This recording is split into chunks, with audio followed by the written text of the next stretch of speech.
Hey everyone! Today we're going to learn how to play Kariba.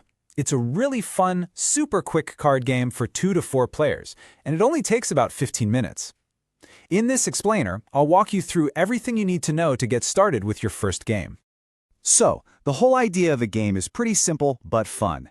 Picture this, it's super hot out on the African savanna, water is scarce, and all the animals are trying to get a drink from the same water hole. As you can probably guess, they're all competing for a spot, and the stronger animals are going to try and chase the weaker ones away. Okay, so what's your goal in this whole animal showdown? Your objective is super straightforward. Collect the most cards. And how do you do that? By chasing other animals away from the water hole. Every animal card you manage to chase off goes into your score pile. And, you guessed it, at the end of the game, the player with the biggest stack of cards wins. Simple as that. All right, let's get this game on the table. The setup for Kariba is a breeze. I'll walk you through it right now. First thing you're going to do is grab those 8 waterhole pieces. Just connect them into a circle, making sure they're at number order, from 1 all the way to 8. Easy. Step 2, give the animal cards a good shuffle and deal out 5 cards to each player. And for the final step, just take the rest of the cards and pop them face down right in the middle of that waterhole to make your draw pile. And that's it. You're all set up and ready to go.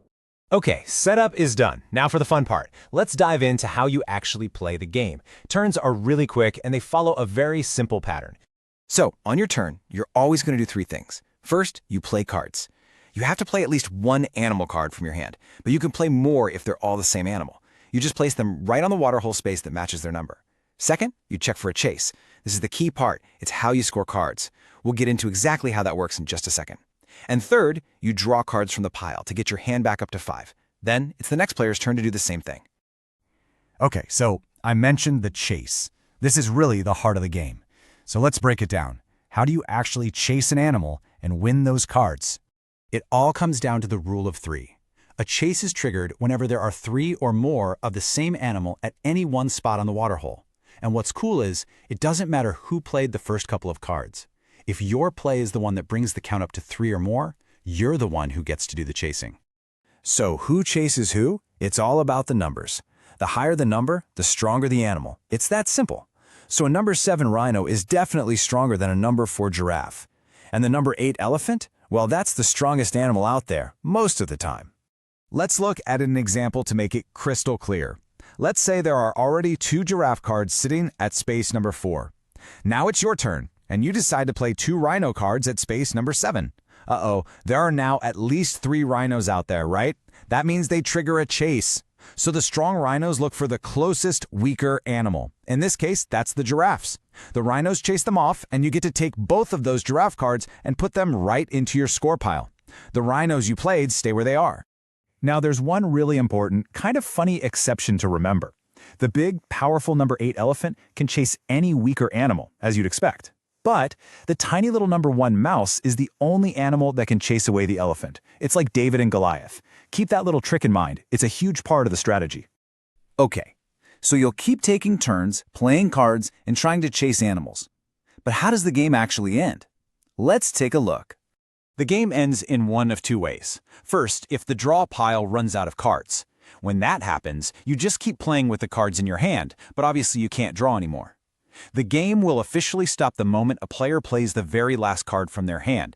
That's the signal that it's all over. So once the game is over, it's time to count up your score. Everybody just grabs their personal score pile, all those cards you collected from chases, and you just count them. You're not looking at the animal types or numbers, just the total number of cards you've got. And it is literally that simple. The player who has the most cards in their pile is the winner. Congratulations! All right, before we wrap up, I've got a quick expert tip for you that can really change up your game. First, let's talk about the chameleon. This card is a wild card. You can play it as any animal you want, which is super useful. The only catch is you have to play it by itself. And hey, if you're looking for a longer, more epic game, try playing a 3-round match. Just play 3 full games, add up your scores from each round, and whoever has the highest grand total is the ultimate champion. And there you have it. That's everything you need to know to jump into your first game of Kariba. So now the only question is, who's going to be the first to quench their thirst at the waterhole? Good luck and have fun.